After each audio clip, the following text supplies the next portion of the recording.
Alright, Assalamualaikum warahmatullahi wabarakatuh. Kepada semua penonton, sebelum kita mulakan majlis pada malam ini, iaitu majlis Bursa Chat, saya nak minta semua komen lah. Kalau suara okey ke, kalau muka saya nampak ke, ada apa-apa glitch ke, komen dekat komen supaya kita boleh rectify isu lah before kita start. Topik malam ni, saya buat disclaimer awal lah. Dia tak ada kena-mengena dengan yang hidup, tak ada kena-mengena yang mati. Semuanya hanyalah lakonan semata-mata. Saya tak nak benda-benda malam ni kita jadi kontroversi, kita jadi bergaduh. Tak nak. Kita nak sembang-sembang tenang untuk Smart Saham bersama audiens. Apa yang kita nak bincang malam ni, tajuk kita, saya rasa tajuk yang boleh katakan hangat, iaitu Pump and Dump Stock Series. And saya punya rakan pun, Tuan Siraj Fahmi dah kongsikan salah satu counter yang kita buat Bursa Chat pada 2 minggu lepas, iaitu counter yang ramai orang ataupun hangat diperkatakan 2 minggu lepas lah. And saya harap counter itu masih hangat diperkatakan pada hari ini, sebab mana-mana counter pun semua kita boleh trade. Tapi nanti tak nak sembang sekarang lah, kita sembang later. Sekarang ni later kita akan pergi step by step lah. So dalam Pump and Dump Stock Series ni, kenapa saya nak share malam ni, sebab selepas perkongsian 2 minggu lepas, dalam masa 2 minggu ni saya dapat lihat lah ada beberapa counter yang menunjukkan fi'al. Fi'al tu katanya dalam perkataan Arab ataupun dalam bahasa Melayunya, kalau kita translate, menunjukkan perangai ataupun karakteristik ataupun corak yang sama. Tapi saya tak nak namakan apa-apa counter. Saya perkongsian malam ini lebih kepada kita nak mengenali pump and dump stocks. Macam mana kita nak tahu itu adalah pump and dump stock, walaupun dia tak pernah terjadi ataupun dia pernah terjadi. Itu yang kita ataupun saya secara personal, saya gunakan media Bursa Chat bersama Smart Saham untuk kongsikan perkara ini dengan anda. So sebelum kita mula, saya minta jasa baik semua audiens, tolong sharekan perkongsian live pada malam ini supaya lebih ramai yang akan bersama kita pada malam ini. Saya tak tahulah, saya setiap kali sharing saya memang hari Rabu. Saya tak tahulah, memang dulu pun Rabu, Januari 2 kali hari Rabu. Hari ni pun hari Rabu. Saya tak tahulah apa kena saya dengan hari Rabu ni. Mungkin saya berasal daripada Kedah kot. Kat Kedah kan ada nama dia Pekan Rabu. Okay, sebab itulah. Tapi ramai orang cakap pelak saya tak pelak Kedah. Sebab saya dah ubah sikit lidah saya. Kalau saya nak cakap Kedah, takut tak faham dalam sesi ni. So kita cakap slang Kuala Lumpur. Okay? Alright. So, kita dah ada berapa orang live? Tengok sikit. Not bad. 51. Good number. So, okay, sebelum tu saya akan ke ruang komen. Tengok sikit ada apa-apa komen atau tidak. Okay, buat masa sekarang masih belum ada komen. So, tak apa, feel free. Throughout the session, tak ada masalah untuk semua letakkan komen. Nanti masa kecederaan nanti, tengah-tengah nanti kita akan ada commercial break.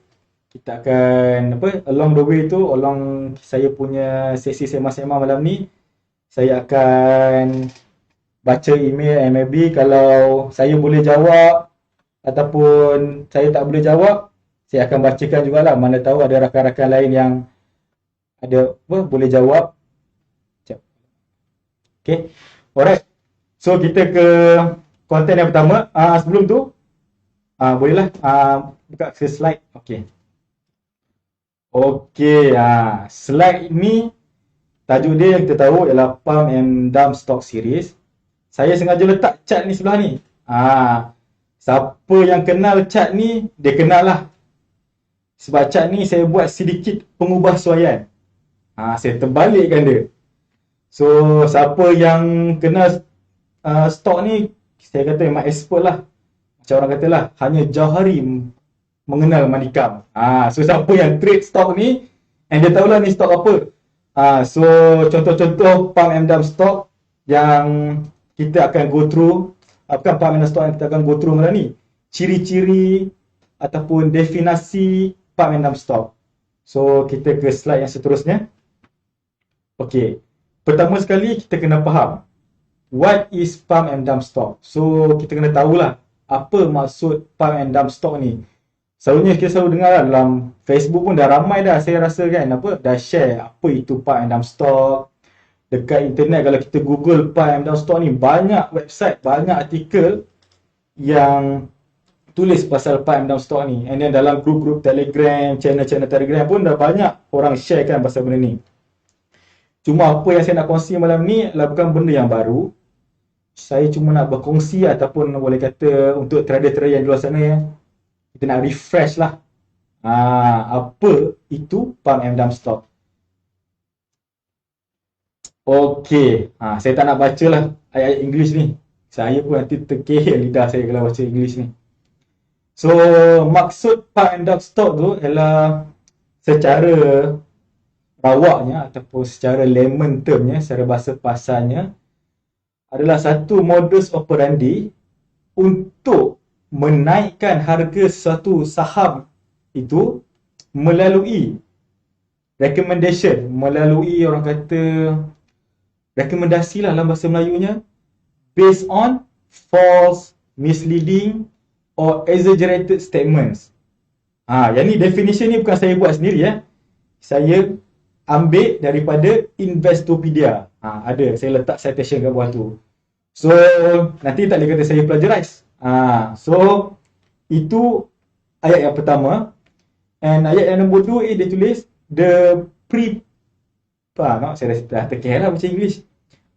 Ataupun jerung untuk pump and dump stock ni, diorang dah establish position in that company stock and then jual diorang punya pegangan setelah hype tu melonjakkan saham syarikat tersebut kepada paras yang lebih tinggi.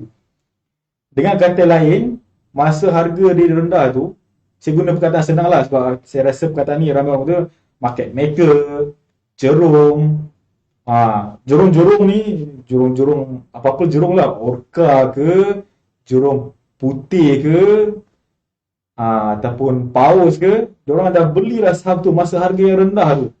Kalau kita tengok dekat chart ni, saya tahu chart ni macam apa sebab saya yang copy pagi tadi yang ni semua chart ni dalam slide kali ni semua as of pagi tadi. Sebab saya buat slide ni pagi tadi, semua harga ni semua as of pagi tadi.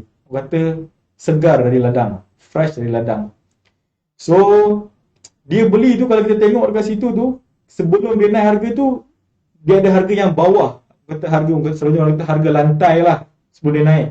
So, perpetrators ni, ataupun jerung ni, jerung lah.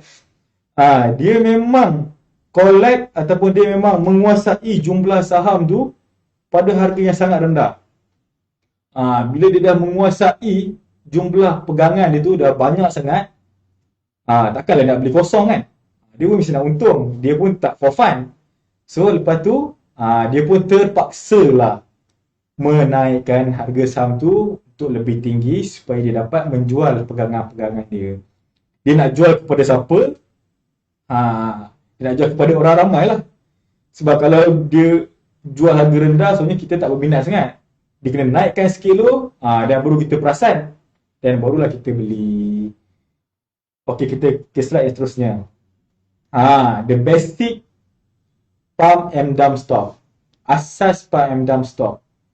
So, orang kata secara tradisionalnya, dulu-dululah. Zaman sekarang ni dah berubah. Kita dah ada 3G. Sekarang ni dah gaduh-gaduh dah pasal 4G.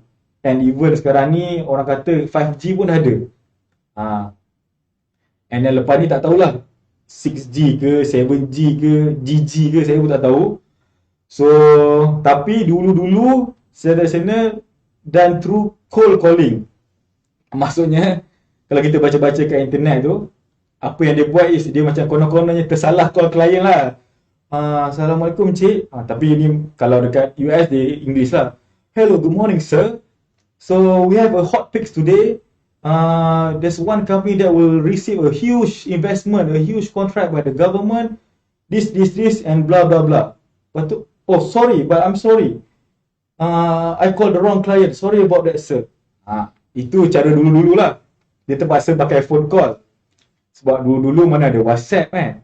Mana ada Telegram. Sekarang dapat kerja WhatsApp. Forward. Siapa paling nombor satu forward tu, dia menang. So, lepas tu dia tulis, dengan adanya internet, dan internet kita sekarang ni memang sangat-sangat laju. Kalau siapa yang ada internet slow tu, maafkan saya, belilah plan yang mahal sikit, atau plan yang bagus. Macam sekarang Digi pun ada yang murah-murah dapat 4G. Itulah kita subscribe. And saya pun pakai benda yang sama. So, dengan adanya internet, praktis untuk orang kata mempromosikan saham-saham sebegini menjadi lebih, orang kata, lebih berkesan lah. Ataupun lebih meluas. Contohnya kalau dia dulu, dia nak guna phone call, dia kena call 100 orang. Nak call 100 orang tu nak cakap yang ayat saya cakap English tadi tu kan, yang terpelat-pelat tu, lama tu, seminit. Kalau dia nak call 100 orang tu, dia perlukan 100 minit. Tapi kalau nak call 1000 orang, dia perlukan 1000 minit. Kalau nak call 6000 orang, dia perlukan 6000 minit. So, effort tu, dia pun buat effort untuk bagi, orang kata, hot picks ni. Tapi dengan zaman sekarang ni, dengan adanya macam-macam jenis forum, Telegram, WhatsApp, dia share je analisis dia, dia bagi je dekat satu grup, and maka orang ramai pun boleh sharekan benda tu. And sometimes mathematically tak nampak salah pun dia orang punya calculation tu. Sometimes it makes sense. Orang kata nampak macam okey. Tapi kadang-kadang kita pun kena berhati-hatilah. Orang kata matematik ni macam 5 tolak 3 dapat 2 kan. Tapi kita boleh je buat 5 tambah 3 tambah 3 jadi 11 tolak 9 dapat 2. So dia banyak perjalanan dia, tapi kata final result dia adalah benda yang sama. Dia nak bagi information dekat orang ramai supaya orang ramai berminat untuk beli saham. Demikian. Kalau dekat Malaysia ni, kalau zaman masa awal-awal kita kena lockdown dengan PKP dulu, banyaklah company buat MOU, LOU, pasal nak buat syarikat glove, nak jual glove, nak jual face mask. Masa tu asal ada je MOU, asal ada LOU, zap. Limit up. So kenapa pentingnya limit up volume ni? Nanti kita akan cari later lah. So diorang post the messages, the analysis online lah supaya dia nak tarik minat pelabur. Pelabur dekat sini ialah kita lah, orang ramai ataupun syarikat-syarikat lain untuk membeli saham tu dengan cepat. Macam kalau kita lambat beli ni, kita terlepas lah. Maksudnya kalau kita harga dia sekarang 20 sen, kalau kita lambat beli mungkin dia dah jadi RM1. So kita terpaksa beli kat RM1. Dengan claim yang diorang ada inside information ataupun future contract yang diorang akan dapat. So apabila buyer-buyer lain ni masuk membeli saham tu, and kan saya cakap tadi awal, dia orang yang pegang banyak, jorong-jorong ni yang pegang banyak. So bila orang ramai nak beli ni, dia beli pada siapa? Siapa yang nak jual sebenarnya? So jorong ni lah jual sikit, yang membelinya kita. So eventually bila harga tu naik and ramai orang beli, dia orang pun jual semua saham-saham dia orang ataupun semua pegangan dia orang. Kadang-kadang tu mungkin tak semula, disimpan lah sikit sebab kantoi lah kan, nanti kalau jual banyak sangat. And then bila dia start jual, and then itulah sebab kenapa harga itu boleh drop dramatically. Drop dengan sangat pantas. Kalau kita perasan, kebanyakan 4 dan 6 stok ni, perjalanan dia nak naik tu lagi lama daripada perjalanan dia nak turun. Sebab apa? Sebab masa naik tu dia nak jual pelan-pelan. Tapi bila harga dah tinggi tu dia dah habis lah pegangan share dia. Dah kurang dah. So lepas tu dia dah jual, tak ada support. Sebab tu dia jatuh tu dengan lebih laju. Sebab tu lah orang cakap dalam saham ni kadang-kadang naik tu bertingkat-tingkat atau bertangga-tangga. Tapi bila turun tu orang kata kadang-kadang macam air terjun. So bila dia dah turun macam air terjun tu, kat sini dia tulis new investors ataupun new buyer yang beli pada harga mahal akan kehilangan duit dia. So semua akan ada losses. Kalau kita tengok chart dekat bawah ni pun, inilah macam tu. Dia collect berapa lama pada harga rendah tu. 2012 sampai 2000, hujung 2020. Lepas tu 2021 boleh buat kerja. Dia naik sekali, dia turun pun cepat. Tak habis lagi 2021 dia dah turun. So secara sikit sebanyak itu ialah kata asas-asas pump and dump stock. So saya harap kita tengok komen sikit, mana tahu ada apa-apa yang komen. Tadi tengok komen lah, sekejap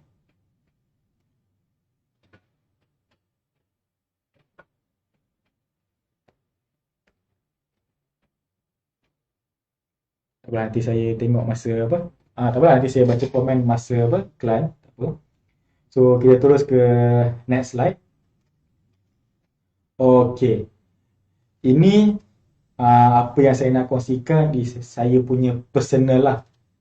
Apa yang saya buat untuk sebelum saya trade sesuatu stok tu, apa yang saya buat lah untuk memastikan yang saham yang saya nak masuk tu adalah bukan pump and dump stock. So how to know them? So kenapa saya letak gambar seorang wanita tersenyum ni? Kalau saya buat benda ni, saya senyum hujung tu, maksud tak apalah. Saya rela lepaskan and cari kaunter lain. Sebab tu kita tersenyum dengan gembiranya. Sebab kita dah tahu. Sebab apa? Sebab kita nak beli stok ni, kita bukan pakai ILIO kan. Kita nak pakai duit. Saya memang kata investor yang kata in term of risk tolerance tu, boleh kata moderate lah. Okay, moderate to agresif. Tak adalah agresif sangat. So saya lagi rela tak untung daripada saya rugilah. And saya happy kalau kawan-kawan saya, rakan-rakan seperjuangan saya untung. Saya tak jela pun, saya memang gembira. Sebab kadang-kadang kalau diorang untung, diorang belanja. Tempat-tempat tu kena kita kat. So saya happy. Tak apa saya tak untung, tapi saya lagi rela untuk avoid kerugian yang besar lah. So okay, kita terusnya. Okay. Yang pertama, macam mana kita nak mengenal pasti apa yang dalam stok ni. Saya buat disclaimer awal lah, ini berdasarkan saya punya kajian. Tak ada kena-mengena apa-apa entiti ataupun apa-apa tak ada apa-apa relation dengan siapa-siapa lah. Ini hanya personal training, personal opinion and personal analysis. Nombor satu yang penting is historical data. Kenapa orang kata historical data ni? Orang kata history tend to repeat itself dalam saham ni. Dalam saham, itu mantra dia. Kata sejarah bukan mungkin dah, sejarah akan berulang. Kalau ni buat sejarah mungkin berulang. Tapi dalam kehidupan, kita tak nak sejarah yang manis kita naklah berulang. Tapi sejarah yang pahit kita tak nak berulang. Macam pokok pisang pun, sebab tu ada pisang berbuah 2 kali. Dia pun tak nak berbuah 2 kali. Itu nightmare dia. So macam kita pun kalau trading, kita kena tahulah sejarah counter tu sebelum kita masuk. Macam mana kita nak tahu sejarah counter tu? Mudah. Zaman sekarang ni sangat mudah. Banyak sangat platform yang ada bagi kita free access ataupun akses percuma untuk tengok chat-chat ni. Pergilah mana-mana pun. Tapi yang sekarang ni saya rasa famous TradingView lah. TradingView pun ada yang free. Tak ada masalah. Kadang-kadang keluar iklan sikit tu tak apa. Pangkah ke. Tapi asalkan dia free kan. Biasalah free. Kenalah tengok iklan sikit. YouTube pun kalau free je nak di iklan McDonald. So kita tahu menu McDonald baru apa. So tak apalah. Kita takkan nak klik tu 3 saat pun tak apa. And ada Malaysia Stock Beast, macam-macam lah. Kalau dekat Expo tu ada macam KL Screener, ada Hunter apa tak, banyak lah. Kalau Google dia memang banyak. So apa yang kita perlu buat adalah sangat mudah. Daripada chat tu, apa yang kita boleh buat ialah kita buka chat satu kaunter tu. Tapi malam ni saya sebenarnya masa saya present ni, sebelum saya live malam ni, saya dah berazam dengan diri sendiri. Saya tak nak sebut apa-apa kaunter. So semua general. Sebab nanti kita takutlah ada yang terasa ke apa ke kan. Saya tak nak jadi viral sebab benda ni. Kita kan semua kawan-kawan. Apa yang saya share ni pun untuk perkongsian bersama. Di samping saya menambah ilmu saya, and saya pun dapat berkongsi dengan semua yang menonton pada malam ni lah. So apa yang kita dapat, mula-mula kita ambil chat tu, apa yang kita buat kita zoom out. Kita selalunya kalau nampak gambar kita zoom in kan. Shoot gambar, zoom in. Siapalah kat belakang mamat ni? Siapalah kat belakang seorang perempuan ni? Tengok jumpa Nelofa dengan Piyuris. Tak pakai mask. Nanti dah viral. Okay, tu joke aside. Macam tu lah. Itu selalu kita tengok gambar, kita zoom in. Tapi tengok chat nak tahu, kita kena zoom out. Zoom out sepenuhnya. Kalau boleh sampai habis lah chat tu, maksudnya sampai dia first IPO. Kalau daily tu tak muat, buatlah weekly. Kalau monthly nanti tak obvious sangat. Chat-chat yang saya letak dalam ni semua saya buat weekly lah. Sebab weekly tu dah cantik dah. Kalau guna monitor 24 inci tu dah lepas lah. Kalau guna phone pun dah lepas dah weekly untuk tengok daripada awal di IPO sampai sekarang. So apa kita tengok daripada dua chat ni Chat ni pun sama. Saya ambil pagi tadi juga. Cuma for the sake of tak nak mengganggu ataupun mengguris hati semua orang, atau mengguris hati saya sendiri, saya buang nama, saya buang harga. Sebab daripada kadang sekarang ni orang ada terror dah. Daripada harga pun dia boleh detect counter apa dah. Ada orang sampai tahap macam tu. Voting power dia. Sebab tu saya hide harga, saya hide nama. So kita tengok daripada dua kaunter ni kita tengok yang kita ambil atas dulu lah. Yang atas tu pun dah ada dah tanda-tanda tu kan. Dia naik pun cepat, dia turun berjurus-jurus sampailah ke bawah. Bila dia bawah, dia naik pun dia turun berjurus-jurus. Lepas tu dia kumpul lama, dia naik lagi tinggi, and dia turun terus tanpa kasihan. So apabila kita tengok kaunter macam ni, so kita boleh cakap lah, kita boleh rasa lah, kaunter ni naik cepat, turun cepat. So kita sendiri kita boleh kata kita kategorikan kaunter ni sebagai pump and dump store. Kenapa penting kita nak kategorikan kaunter macam ni? Penting untuk kita kalau kita nak masuk kaunter-kaunter macam ni, sebab kita tahu kalau kaunter-kaunter macam ni apa yang kita kena buat. Trading plan dia sangat berbeza. Tapi yang tu nanti ada lepas iklan ni saya akan kongsikan. Kita go through macam nak mengenal kaunter-kaunter ni. Yang bawah ni pun sama. Kita tengok. Dia naik tinggi, dia turun betul-betul lama dekat bawah. Dia naik sekejap, dia turun ni lagi cepat ni. Turun tak 2 candle je. Lepas tu kalau kita nak tunggu, kalau kita terpucuk kat sini, kalau kita nak tunggu ni punya lama kita nak tunggu tu. And then naik pula tak sampai pun kalau kita tersalah beli. So and then yang sekarang pun dia turun lagi. So daripada historical chart ni, kita pun dah tahu kita boleh katalah dip and dump. Yang lagi satu yang paling penting lah, selain daripada chart ialah daripada pengalaman. Tapi kenapa saya tekankan kat chart ni, orang kata kita boleh belajar pasal sejarah supaya sejarah tak berulang.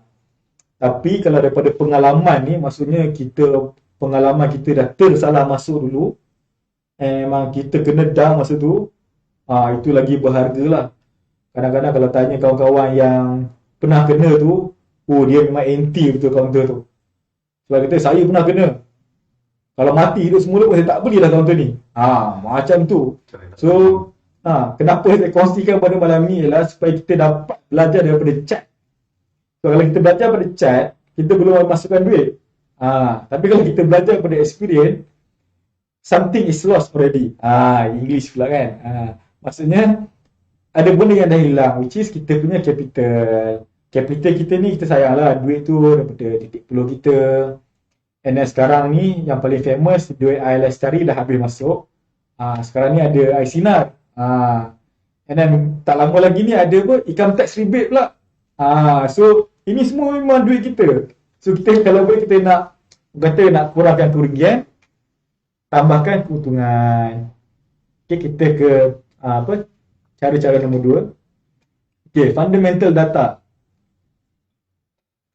Fundamental data yang paling basic dalam saham ni ialah orang kata profit and loss dia punya profit and loss punya QR. So kat sini saya letak lah data-data macam ni, dia punya QR report, dia untung ke rugi setiap kuartal, memang ada online and in fact free. Kita hanya perlu cari je, kita type, kalau malas tak tahu website pun kita type QR report company A. Walaupun dia tak pergi kat website tu, kadang-kadang kalau company dia sendiri pun dia ada satu macam financial statement, kat situ pun kita boleh tengok. Cuma kalau kita masuk macam Malaysia Stockbiz, Bursa Marketplace, semua benda tu dia dah summarizekan lah quarter 1 rugi ke untung, quarter Q2 rugi ke, Q3, Q4 tu dia dah tulis. So kebanyakannya pump and down stock ni dia berlaku kat counter yang jarang untung. Kalau kita tengok QR tu, dah kita tengok data, okay, kita tengok chart, kita tahu ni mungkin ada possibility dia pump and dump stock. So kalau kita nak lebih pastikan, kalau saya nak lebih pastikan dia lah pump and dump stock, saya tengok dia punya financial performance, dia punya financial report. Kalau dia punya rugi je memanjang, dia akan menguatkan lagi lah saya punya analisis tu. Kenapa penting kalau contohnya lah, kalau kita kalau kita nak beli satu company tu, takkanlah kita nak beli company yang asyik rugi kan. Macam mana kita nak untung kalau kita beli company yang asyik rugi? Macam kalau kawan kita pun dia nak dijual burger saya beri contoh mudah lah jual burger. Tu kita tanya, dia kata, bro, kita dah kawan lama, dulu kelas satu kelas. Aku nak modal sikit, aku nak buat kedai burger. Kita contoh ni nak minta 5,000 lah nak set up kedai burger. Kau macam mana meniaga hari-hari untung ke tak? Dia kata, boleh lah, kadang-kadang untung, selalunya rugi. Kalau kita macam tu personally lah kan, kita nak bayar modal kita. Kalau dia selalu rugi tu, saya silap modal kita pun dia tak boleh pulangkan. So pentingnya kita cari counter yang untung lah. Counter-counter untung nanti saya akan share lepas ni. Bukan counter-counter yang untung, comparison. So ini nombor 2 ni senang lah. Setiap counter dia akan ada financial report, tuan-tuan dan puan-puan buka and tengok je. Tapi tak masuk counter yang sentiasa rugi ni, dia akan sentiasa rugi. Kadang-kadang ada orang kata tengah run company, dia tengah restructure dia punya business. Yang macam-macam tu tuan-tuan pun kena baca dengan lebih detail lah. Tapi janganlah baca tulisan-tulisan dekat forum tu pun.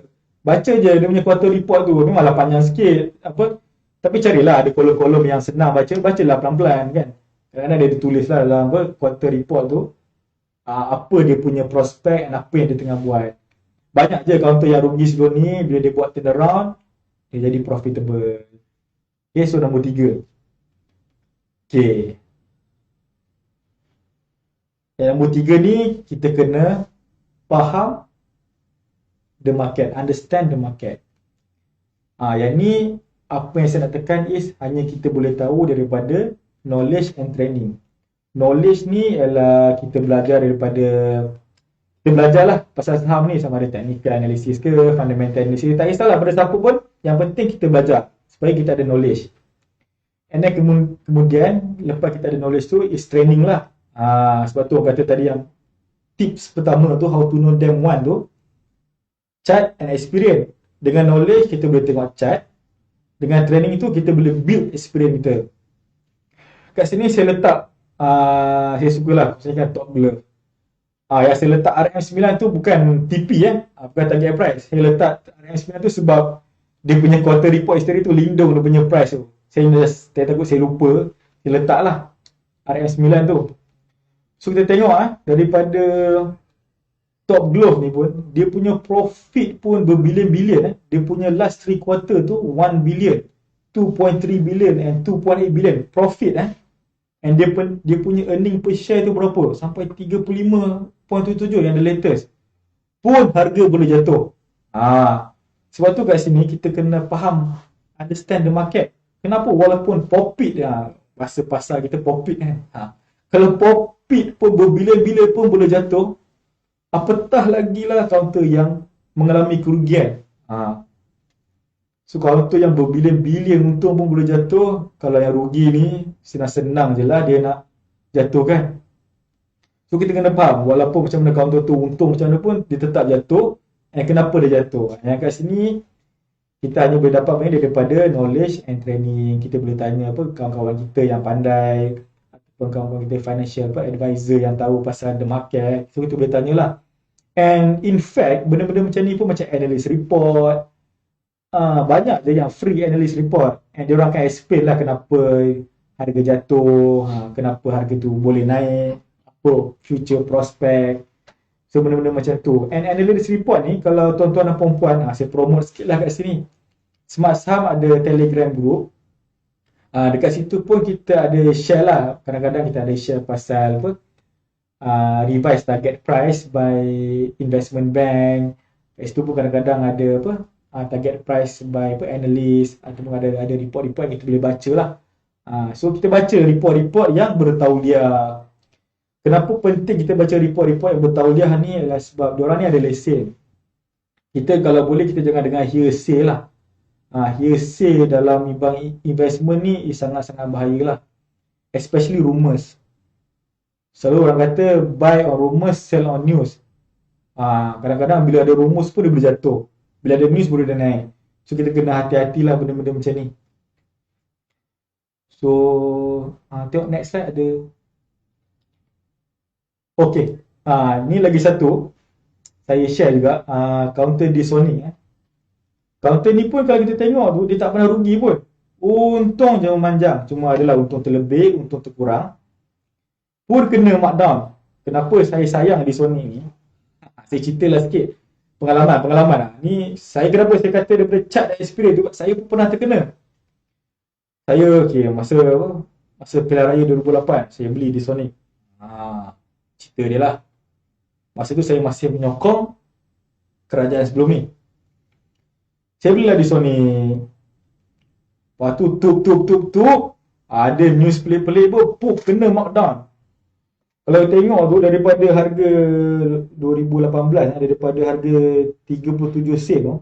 Ini dah, chart ni dah dah adjusted sebab dia isu bonus hari tu kan. Turun sampai 19 sen. Cuba tuan-tuan dan puan-puan bayangkan berapa banyak saya bleeding unrealized profit saya kat situ. Unrealized profit unrealized loss, silap, sorry. Saya pun pernah kena. Sebab tu saya berkongsi pada malam ni supaya kita boleh menjauhkan diri kita pada benda-benda macam ni. Tapi disebabkan counter ni fundamentally dia good. So saya masa tu lah, saya macam dah banyak sangat loss, saya tak nak lakat loss. So saya hold je lah, makan tahun, tunggu dia naik, saya jual. So at least saya untung lah sikit. Masa dia jatuh kat bawah tu, dapat duit sikit, simpan sikit, saya beli top up, average down. So dia naik.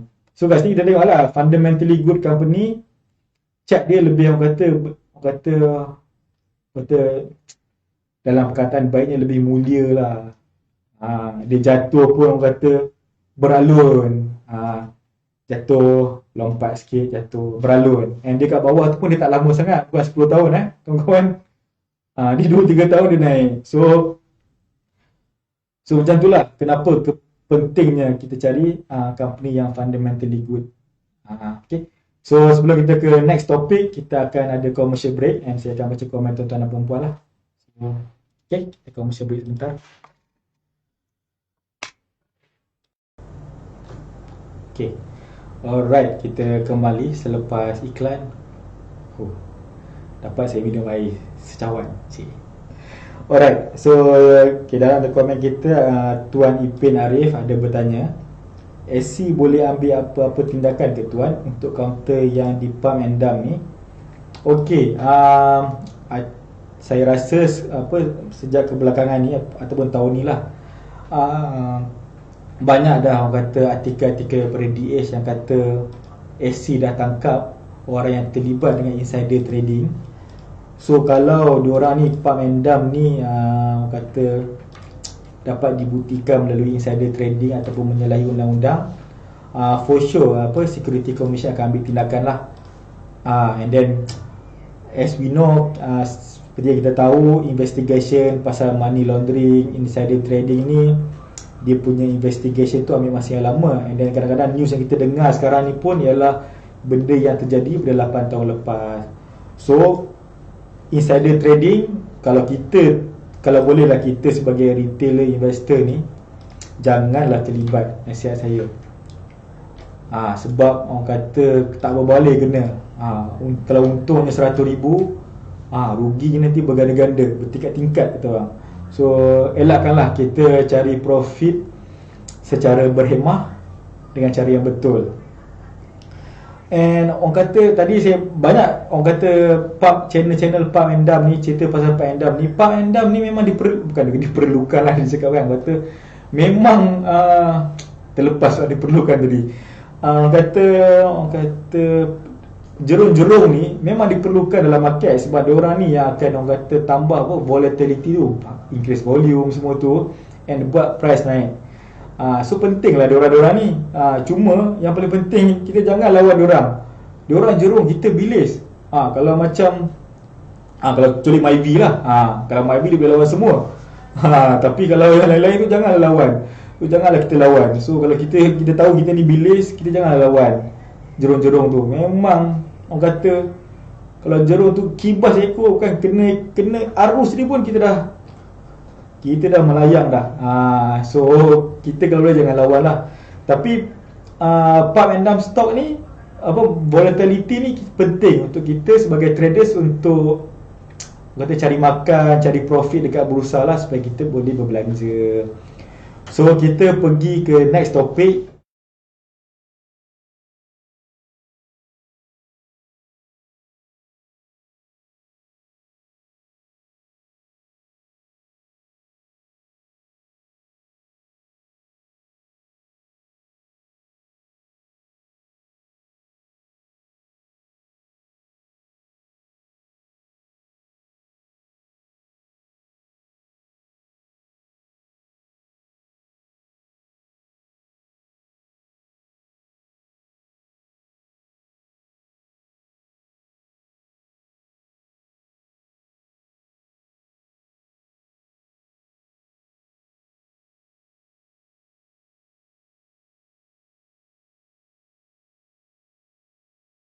Yang selalu berlegal dalam dunia saham ni, asal je cut loss, dia rebound. Asal je cut loss, dia rebound.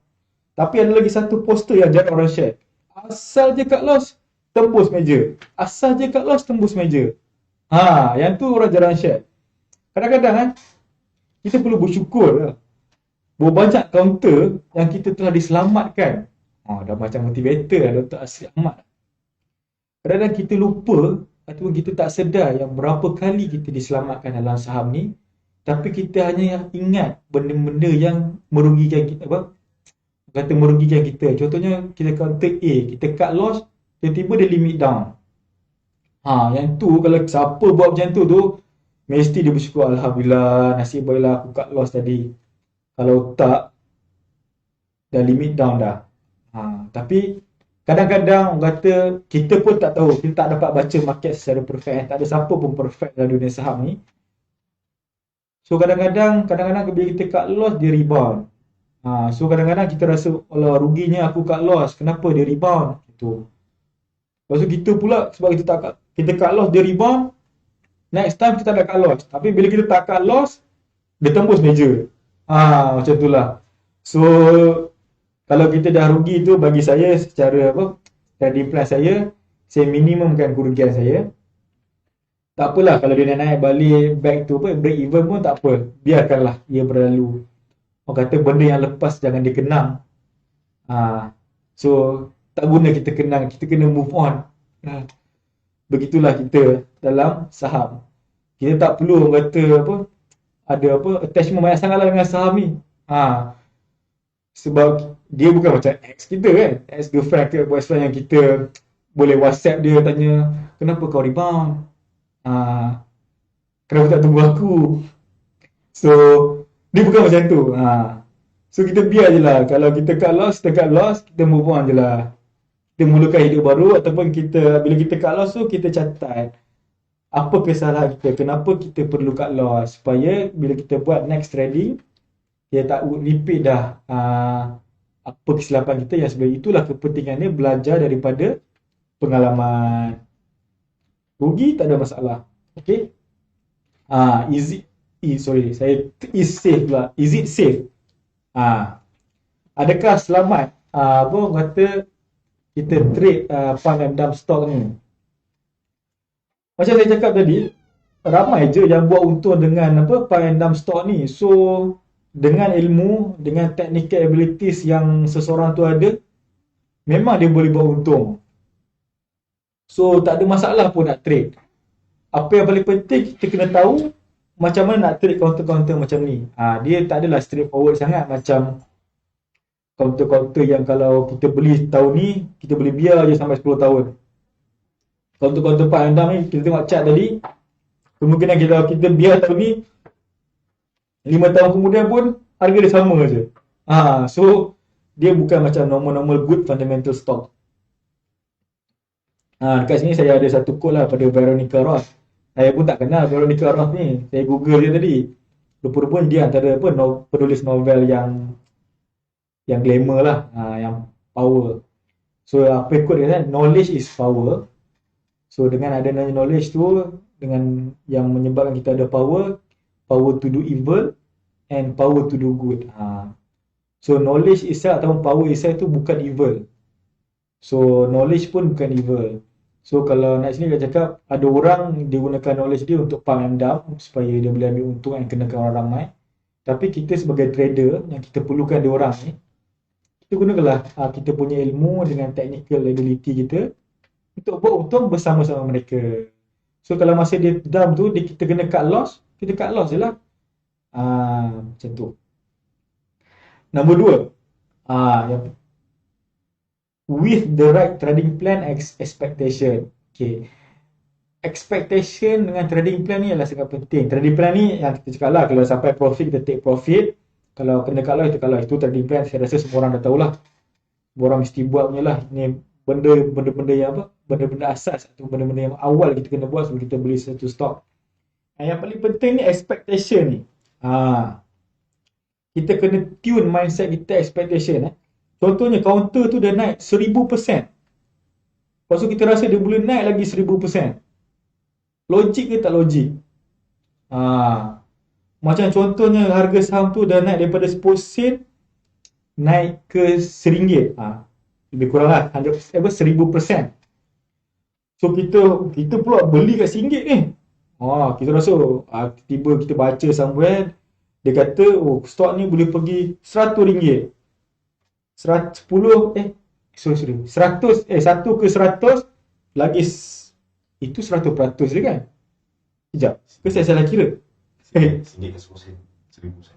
Kalau RM1 ke 100, RM1 ke 10 ringgit. sekejap. Betul lah, RM1 ke RM10, sorry lah. 100 tu macam harga Nestle pula, mahal sangat. Saya pun tak pernah beli counter-counter macam tu. Okay, naik RM1 ke RM10. Kita target beli kat sini naik RM10. Adakah logik kita rasa counter-counter macam tu boleh naik sampai RM10? Kadang-kadang kita kena orang kata lower down kita punya expectation lah, especially bila kita beli counter yang macam pump and dump ni yang dah tengah mahal. Sebab kita pun tak tahu, sebab untuk harga tu naik ke lagi tinggi dia memerlukan fundamental yang bagus, maksudnya dia perlukan financial yang bagus. So kalau financial dia tak bagus, susah dia nak sustain ke atas tu. So bila dia naik atas, the only way is down. So sebab tu expectation tu penting, sebab kadang-kadang ni bila kita dah tengok stok tu dah naik banyak, kita pun rasa ruginya aku tak masuk, so aku kena masuk sekarang. So memang dalam saham ni kebanyakannya pun dia akan bermain dengan emosi je lah. Lepas tu ada pula dekat Facebook orang tulis, buat apa ASB, bagi 4.25, aku trade seminggu dah 10% contohnya lah. Dia cerita yang dia untung dia. Dia belum cerita yang dia rugi 90%. So bila orang cakap tu, uish, ruginya aku simpan ASB, ruginya aku simpan ASB. So jangan tuan-tuan dan puan-puan. ASB tetap untung. Cuma dia untung dengan risiko yang rendah, so untung dia setakat itu. So kita kena bersyukur kat situ. So saham ni dia punya nature is a higher risk than the macam AHB, tabung haji tu semua. So tak apa. Untuk high risk punya medium, kita play dengan high risk punya medium. So kalau ada orang compare saham dengan AHB ke ASB tu, memanglah sangat-sangat tak patut. So kalau janganlah, and then tuan-tuan dan perempuan, janganlah keluarkan duit tuan-tuan dan perempuan ICNAR ke ASB ke AHB ke, masuklah kaunter-kaunter yang pump dalam stok ni. Kalau dah masuk pun terpaksa cut loss. Maksudnya cut loss tu kena jaga betul-betul, jangan biar dia rugi, sebab lebih baik untung 4.25% ataupun 5% daripada rugi 10%. So dekat sini ada satu quote daripada Maya Angelou, yang dia pun sama juga macam Bernard, dia macam aktivis novelisme. I did then what I know to do, or know how to do, but now I know better, I do better lah. Apa yang kita dah cakap macam ni ialah dengan bila kita ada knowledge and kita ada abilities, and setiap kali kita trade, kita kumpul pengalaman, kita kumpul kesalahan-kesalahan kita dah tahu apa salah-salah kita sebelum ni. So dulu kita tahu A, tapi sekarang ni kita dah tahu A+. So banyak lagi kita tahu supaya kita lebih buat dengan baik. Basically sama je trading ni, macam buat kek lah. Tak susah pun. Mula-mula kita buat kek rasanya biasa-biasa, tapi banyak kali kita buat kek, kita dah tahu ingredient dia, kita beli yang bagus kek semua, kita buat bakar semua, dan kita buat kek yang baik. Itu sajalah perkongsian pada saya pada malam ni. Sebelum kita akhiri, kita tengok sikit lah ada apa-apa komen yang membina ataupun yang memerlukan.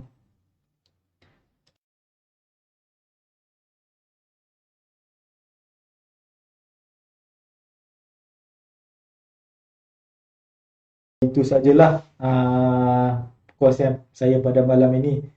Tapi sebelum kita akhiri sesi kita ada sedikit iklan lah. Sebab Smart Saham kita pun ada buat kelas saham, iaitu ada Smart Saham punya wing, iaitu Wyckoff method. So tuan-tuan dan puan-puan bolehlah, kalau berminat boleh join kita. Kalau tak berminat pun kalau boleh minatkanlah. Okey, sebelum saya akhiri saya punya ni, saya ingin mohon maaf. Mana yang baik tu datang daripada Allah, yang mana yang buruk tu datang daripada Allah, tapi disandarkan kepada kelemahan saya. So saya mohon maaf. Saya sangat berharaplah perkongsian saya pada malam ini dapat sikit sebanyak menambah ilmu untuk semua audience lah. So okey, saya akhiri sesi pada malam ini dengan wabillahi taufiq wal hidayah. Assalamualaikum warahmatullahi wabarakatuh. Okey, terima kasih semua. Jumpa lagi nanti.